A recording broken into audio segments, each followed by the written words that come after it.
About 2 weeks before I was supposed to go to university, my mother finally had the nerve to explain to me that the policy that they took out beforehand, they lapsed due to economic pressures, and that my lifelong dream of getting an education to better myself was not possible. Was not possible. It was shattered. And I remember at that stage being so angry with God, saying, you know, this is the only thing that is going to make me become a better person. You know, if I can just get out of this home, if I can get out of this environment, I can become a better person. So that didn't materialize. So I then, after that, found a job trying to work part-time while studying a secretarial diploma.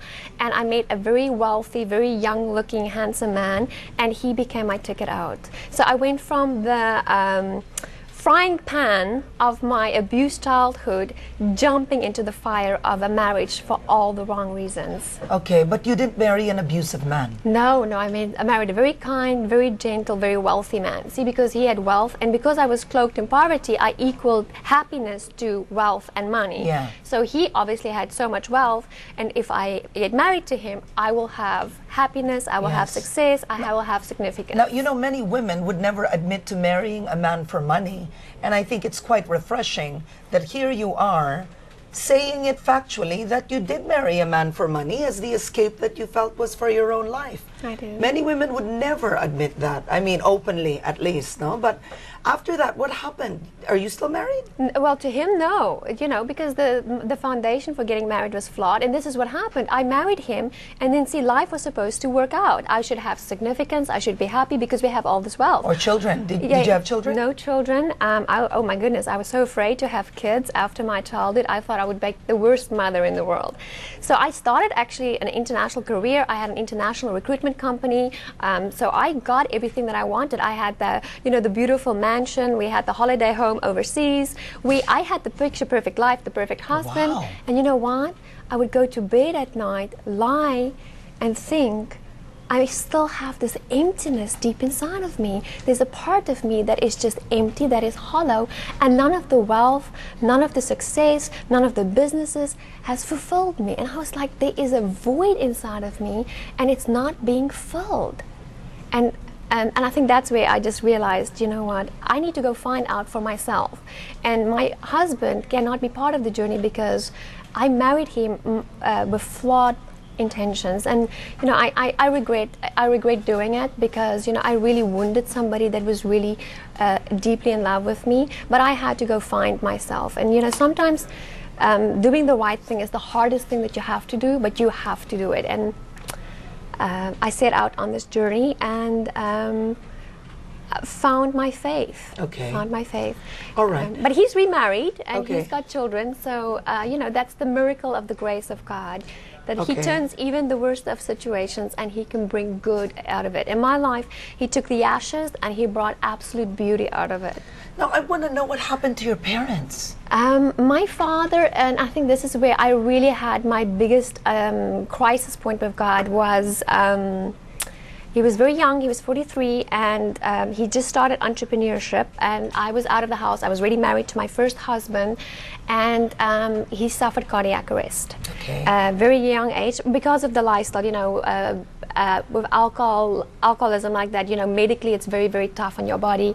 So I remember we were racing to the hospital, and we got there, and he suffered his first cardiac arrest, and we were sort of saying, he'll survive this, you know, he's a strong fighter. So the doctor said, listen, he needs full surgery, but he will make it.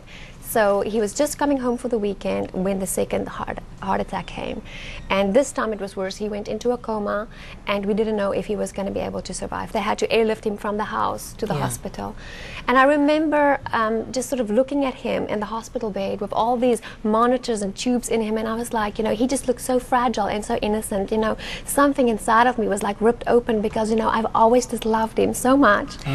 And there he was, so helpless. You know, he was just so helpless. And I remember praying and I saying to God, you know what, he's never really had a chance to be the person that I think you wanted to be. Yes. So give us another chance. As a family, give us another chance.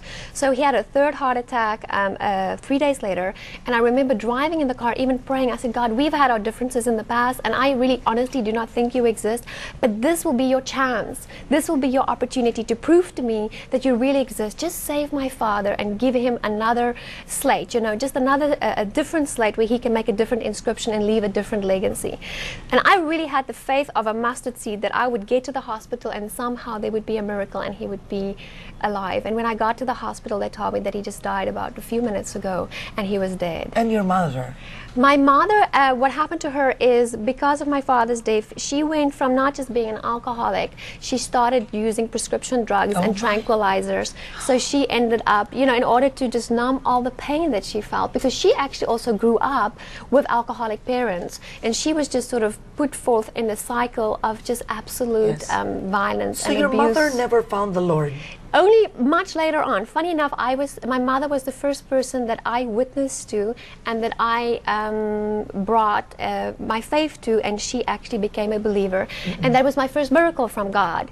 After being an alcoholic and being using and abusing drugs for more than 47 years, my mother stopped drinking and she stopped using the drugs. She's never gone to rehab for one day. She's never had a program. She's never had anything done other than a miracle from God. Because I remember when my mom went through this, I became a Christian, the first thing that God asked me to do was to forgive and love my mother. And I said to God, are you serious? I can love her from a distance, but you know, I don't want to get involved in that whole toxic environment. And God said, you know what?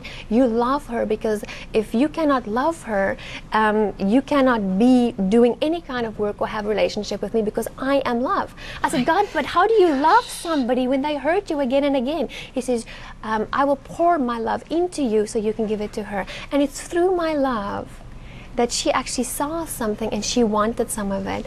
And God said to me, I want you to challenge me, Mandi. What do you want? And I said, I want a miracle. I want her to be able to walk away from alcohol. I want her to be the woman you created her to be. And I said, if you are really God and you can do great and wonderful things, I'm asking that. And he did it. He did it. And it's been 7 years. And she has not put a drop of alcohol to her lips.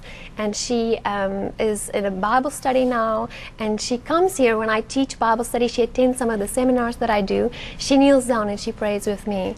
So she's a miracle of God's power and redeeming love. My gosh. You should be in the late night interview, not in the morning.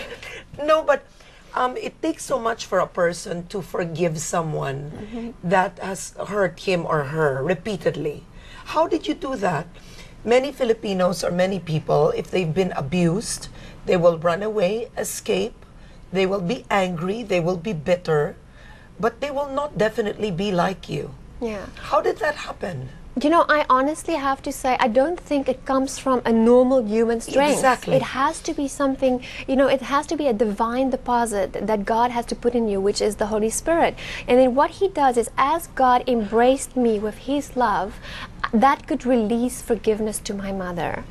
And that is just a miracle of grace. It's not just a product of grace, it's a miracle of grace, where he actually helps you to love the unlovable, to forgive the unforgivable. To love the unlovable, forgive the unforgivable. Yes. My gosh, that's amazing. Yeah. Your mom is still alive. She's still alive, and she is doing very well.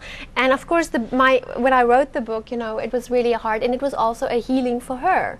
Because, you know, a lot of the things that has happened, you know, she completely tried to erase from memory because it was just so painful. Yeah. So she was just reading it, and there was just a huge amount of healing for her. And I think that's the main aim for the book, is that through my wounds, we can bring healing. I can bring healing to others. And I believe that God has given me a strength inside when he deposited his Holy Spirit inside of me, so that I have gone through it, so that I can be somebody that can show the redeeming power of someone like him. But most people would be ashamed to talk about how violent their home was, or how violent their father was, or how abusive. I mean, it's not normal. People would hide these things. It's very rare that you meet a transparent person that would say, yes, yeah, you know, I grew up in a violent home, and say it factually. Yes.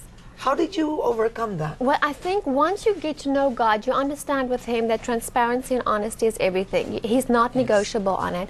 Not just that, he teaches that if you put anything in hiding, if anything is in secret, it's got power over you.